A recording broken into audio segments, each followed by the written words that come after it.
औज़ुबिल्लाहिमिनश्शैतानिर्रजीम बिस्मिल्लाहिर्रहमानिर्रहीम या अय्युहल्लज़ीना आमनू ला तकूनू कल्लज़ीना आज़ौ मूसा फ़बर्रअहुल्लाहु मिम्मा क़ालू व कान इंदल्लाहि वजीहा या अय्युहल्लज़ीना आमनुत्तक़ुल्लाह वक़ूलू क़ौलन सदीदा युस्लिह लकुम अअमालकुम व यग़फ़िर लकुम ज़ुनूबकुम व मन युतिइल्लाह व रसूलहु फ़क़द फ़ाज़ फ़ौज़न अज़ीमा। सदक़ल्लाहुल अज़ीम। अल्लाह तबारक व तआला जल्ल जलालुहु अंबियाए किरामन के पंहिंजो महबूब करे पैदा किया। दुनिया के अंदर अल्लाह रब्बुल आलमीन जेके अंबियाए किराम मोकिलिया आहिनि उहे हर ऐब खां अल्लाह तबारक व तआला पाक साफ़ करे दुनिया में मोकिलिया आहिनि।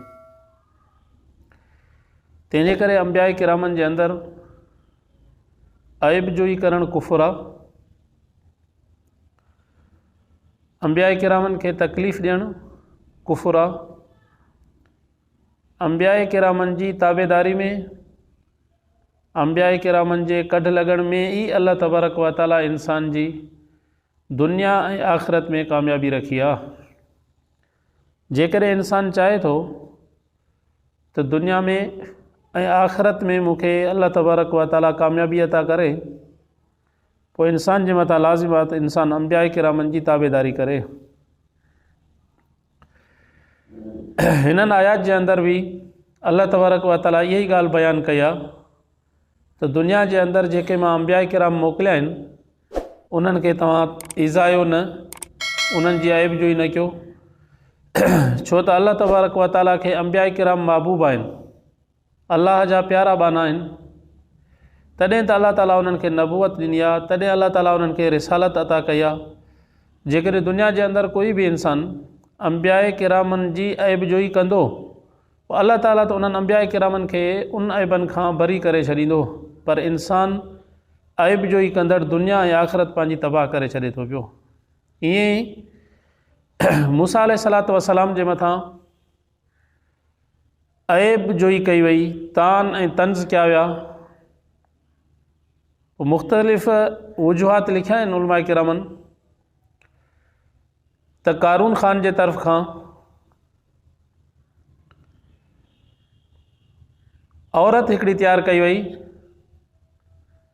जॾहिं मूसा अलैहिस्सलातु वस्सलाम भरियल मजमे जे अंदर कौम के ख़िताब करे ऐं अल्लाह जी वहदानियत बयान करे,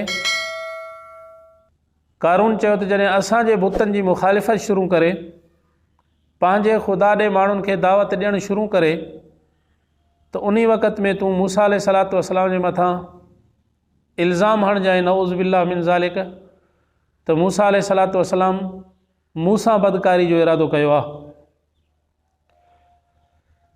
औरत तैयार थी भरियल मजमे जे अंदर जॾहिं मूसा अलैहिस्सलातु वस्सलाम ख़िताब करे रहियो हो कौम खे, अल्लाह जी वहदानियत बयान करे रहियो हो, तो उहा औरत उथी ऐं मूसा अलैहिस्सलातु वस्सलाम जे मथां इल्ज़ाम हणण जी कोशिशि कयईं। इल्ज़ाम हयईं त मूसा अलैहिस्सलातु वस्सलाम जे साम्हूं जॾहिं उहा औरत बीठी ऐं मूसा अलैहिस्सलातु वस्सलाम पुछा कयसि त तूं छो थी चवीं पई एॾो वॾो इल्ज़ाम, तोखे कंहिं सम्झायो आहे? त उन वक़्त में डायरेक्ट औरत चवणु लॻी मूंखे कारून सम्झायो आहे। माना हुन मूसा अलैहिस्सलातु वस्सलाम में ऐब जोई करण जी कोशिशि कई, मूसा अलैहिस्सलातु वस्सलाम जे मथां तान करण जी कोशिशि कयईं, पर अल्लाह तबारक व तआला उन भरियल ई मजमे जे अंदर कारून जे कारनामनि खे ज़ाहिर कयो त मूसा अलैहिस्सलातु वस्सलाम ऐबनि खां पाक आहे। मूसा अलैहिस्सलातु वस्सलाम ते जेके ऐब हणण जी कोशिशि कई थी वञे पई उहो कारून जे तरफ़ खां ई इहे माण्हू तैयार कयल आहिनि जेके शैतानी सिफ़त जे अंदरि अची करे वक़्त जे अंबिया किराम जे मथां आइब जोई करनि था। त अल्लाह तबारक व ताला मूसा अलैहिस्सलातु वस्सलाम खे ऐब खां पाक कयो ऐं कारून जे किरदार खे अल्लाह तबारक व ताला ज़ाहिर कयो त ही त वक़्त जे नबियनि जो बि दुश्मन आहे। ॿी तौजी उलमा किरामन लिखी आहे त बनी इसराइलनि जे अंदरि इहा आदत हूंदी हुई, कंहिं बि जॻह ते खुलियल मैदान में बीही करे कपिड़ा लाहे करे पोइ तड़ कंदा हुआ, गुस्ल कंदा हुआ। तो मूसा अलैहिस्सलातु वस्सलाम अल्लाह तबारक व ताला जो नबी हो, अल्लाह जे तरफ़ जा मोकिलियल पैगम्बर हो, रसूल हो। वो अकेला में वञी करे काथे अहिड़ी जॻह ते गुस्ल कंदो हो जिथे हिनखे कोई बि न ॾिसे। तो बनी इसराइलनि पाण में ये ॻाल्हियूं करणु शुरू कयूं त भला मूसा अकेलो छो तड़ थो करे पियो, ज़ाहिर में तड़ छो नथो करे पियो।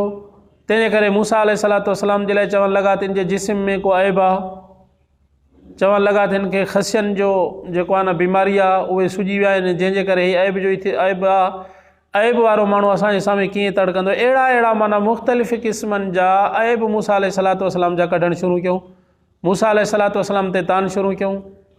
त हिकु दफ़े ईअं थियो जो रिवायत में ईंदो आहे त मूसा अलैहिस्सलातु वस्सलाम तड़ करे रहियो, पंहिंजा कपिड़ा खणी करे हिकिड़े पथर ते रखियईं। जॾहिं पथर ते रखियईं त पथर मूसा अलैहिस्सलातु वस्सलाम जा कपिड़ा खणी करे भॻो। त मूसा अलैहिस्सलातु वस्सलाम हुनजे कढ त सौ बि हज़र पथर मूंखे मुंहिंजा कपिड़ा ॾे, पथर मूंखे मुंहिंजा कपिड़ा ॾे। मूसा अलैहिस्सलातु वस्सलाम कढ, पथर अॻियो भॼंदो थो वते पियो। आख़िर पथर उन मजमे में वञी करे बीठो जाते बनी इसराइल यानी जाते मूसा अलैहिस्सलातु वस्सलाम जे मथां ऐब जो ई करण वारनि जा चङा मुड़ुस सरदार वेठा हुआ। उहे के ख़ासि पंहिंजी मजलिस में वेठा हुआ, को मशूरो करे रहिया हुआ।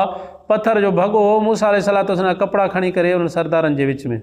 त मूसा अलैहिस्सलातु वस्सलाम बि कपिड़नि जे कढ अची करे उन्हनि वटि पहुतो त पत्थर खां कपिड़ा वठी करे मूसा अलैहिस्सलातु वस्सलाम जल्दी कपिड़ा ओढ़िया ऐं पंहिंजे गुस्से ऐं जलाल जे अंदरि अची करे पत्थर खे लठियूं बि हयूं, ॿ टे त मुंहिंजा कपिड़ा खणी करे भॼी आयो आहे। त सरदार हज़रात जेके वेठा हुआ जे मूसा अलैहिस्सलातु वस्सलाम जे ऐब जो ई कई, जॾहिं मूसा अलैहिस्सलातु वस्सलाम जे ज़ाहिरी जिस्म खे ॾिठूं त पंहिंजे वात में आङुरियूं ॾेई करे चवणु लॻा असां त मूसा ते हरू भरू ऐब हणंदा आहियूं, हे मूसा त जेको आहे सो हर ऐब खां पाक आहे। पंहिंजे उन कयल गुनाह कयल जेका ऐब जो ई हुई मूसा अलैहिस्सलातु वस्सलाम जे मथां, अल्लाह ताला मूसा अलैहिस्सलातु वस्सलाम खे उन ऐब खां पाक कयो पर क़ौम जे साम्हूं। तंहिंजे करे अंबिया किरामनि जे मथां जेकॾहिं को बि इंसानु ऐब जो ई करे थो पियो त उहो इंसानु ॼण त पंहिंजी दुनिया या आख़िरत खे तबाह करे थो। ऐं अल्लाह तबारक व ताला अंबिया किरामनि खे दुनिया में ई ऐबनि खां पाक ऐं साफ़ करे मोकिलियो आहे। तंहिंजे करे इहो इंसानु अक़ीदो रखे त अंबिया किराम जेके बि दुनिया में आया आहिनि अल्लाह तबारक व ताला उन्हनि खे दुनिया में ई हर ऐब खां पाक करे रखियो आहे। त अल्लाह तबारक व ताला इहा ॻाल्हि बयानु फरमाए या अय्युहल्लज़ीना आमनू, ऐं ईमान वारो न हुजो तव्हां वांगुरु उन्हनि माण्हुनि जे ईज़ायो तकलीफ़ ॾिनी मूसा अलैहिस्सलातु वस्सलाम खे। अल्लाह ताला मूसा अलैहिस्सलातु वस्सलाम खे ऐब खां बरी कयो, मिमा कालू जेके जो ऐब हणी रहिया हुआ, जेके तान करे रहिया हुआ मूसा अलैहिस्सलातु वस्सलाम जे मथां, अल्लाह तबारक व ताला सभिनि ऐबनि खां मूसा अलैहिस्सलातु वस्सलाम खे पाक कयो। ऐं रब साईं फरमाए त वकान इंदल्लाहि वजीहा, वॾे मान वॾे शान वॾे इज़त ऐं मर्तबे वारा अंबिया किराम आहिनि अल्लाह तबारक व ताला वटि। अहिड़े नमूने सां मूसा अलैहिस्सलातु वस्सलाम जी बि अल्लाह तबारक व ताला वटि तमामु वॾो मर्तबो शान ऐं शौक़त हो। तॾहिं त अल्लाह तबारक व ताला हज़रत मूसा अलैहिस्सलातु वस्सलाम खे तूर सीना ते घुराए करे कलाम कंदो हो डायरेक्ट। तॾहिं त मूसा अलैहिस्सलातु वस्सलाम जो लक़ब आहे कलीमुल्लाह। तंहिंजे करे अंबिया किरामनि जे मथां रब साईं फरमाए थो तव्हां तान न कयो, तव्हां ऐब जो ई न कयो। अंबिया किराम अल्लाह तबारक व ताला वटि वॾी इज़त ऐं वॾे मर्तबे वारा आहिनि। या अय्युहल्लज़ीना आमनू तक़ुल्लाह वक़ूलू क़ौलन सदीदा, ईमान वारनि खे अल्लाह ताला मुख़ातब आहे। काफ़र त उहे ई बेईमान आहे, काफ़र त उहे ई कूड़ ॻाल्हाईंदो आहे, काफ़र त हमेशह इहा ई कोशिशि कंदो आहे त अंबिया किरामनि में ऐब जो ई करे। पर अल्लाह तबारक व ताला मोमिन मुसलमाननि खे मुख़ातब थी करे फरमाए थो इत्तक़ुल्लाह, अल्लाह जो ख़ौफ़ कयो, वक़ूलू क़ौलन सदीदा, ॻाल्हि कयो पर ॻाल्हि सची।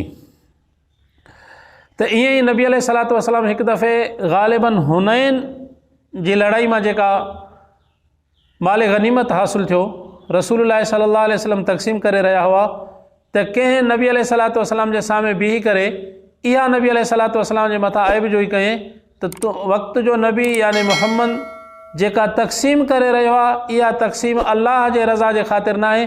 नऊज़ बिल्लाह चवणु लॻो इहा तक़सीम त ख़ुशामद तौर ते वक़्त जो नबी रसूल सल्लल्लाहु अलैहि वसल्लम करे रहियो आहे। त अल्लाह तबारक व ताला जॾहिं इहा ॻाल्हि ॿुधी तो रसूलुल्लाह सल्लल्लाहु अलैहि वसल्लम के सख़्त गुस्सो आयो। गुस्से अचण खां बाद में नबी अलैहिस्सलातु वस्सलाम फरमायो जेकॾहिं मां मोहम्मद भी इंसाफ़ वारी तक़सीम नथो कयां ऐं अल्लाह जे रज़ामंदी जे ख़ातिर तक़सीम नथो कयां त आख़िर केरु इंसानु आहे जेको दुनिया जे अंदरि अदल ऐं इंसाफ़ वारी तक़सीम कंदो। तंहिंजे करे अल्लाह ताला इहा ॻाल्हि बयानु फरमाई त अंबिया किरामनि खे ऐब जोई करण खां अॻु में इंसानु 1000 दफ़ा सोचे किथे ईअं त न आहे त अंबिया किरामनि में तान ऐं तंज़ करण जे करे मां ईमान खां ई निकिरी करे जहन्नम में हलियो वेंदुमि। तंहिंजे करे रब साईं फरमा थो ईमान वारो अल्लाह खां डिॼो, ॻाल्हि कयो पर ॻाल्हि सिधी कयो। युस्लिह लकुम अमालकुम, जॾहिं तव्हां सच ॻाल्हाईंदव, अंबिया किरामनि जी ताबेदारी कंदव, अल्लाह जे ॾसियल रस्ते ते हलंदव त अल्लाह ताला अव्हांजे अमालनि खे क़बूल करणु फरमाईंदो, अव्हांजा गुनाह अल्लाह ताला माफ़ कंदो। दुनिया जे अंदरि ऐं आख़िरत जे अंदरि कामयाबु उहो ई इंसानु थियो आहे जे अल्लाह जे रसूल जी इताअत कई आहे। तॾहिं रब साईं फरमाए थो मन युति अल्लाह व रसूलहू फ़क़द फ़ाज़ फ़ौज़न अज़ीमा। इंसानु जेकॾहिं चाहे थो त दुनिया जे अंदरि ऐं आख़िरत जे अंदरि मां कामयाबी हासिलु कयां त पोइ इंसान जे मथां लाज़िम आहे इंसानु अल्लाह ऐं अल्लाह जे रसूल जी इताअत करे। दुआ कयो अल्लाह तबारक व तआला तव्हां असांखे जेसीं ताईं ज़िंदा रखे अल्लाह ऐं अल्लाह जे रसूल जी इताअत करण जी तौफ़ीक़ अता फ़रमाए।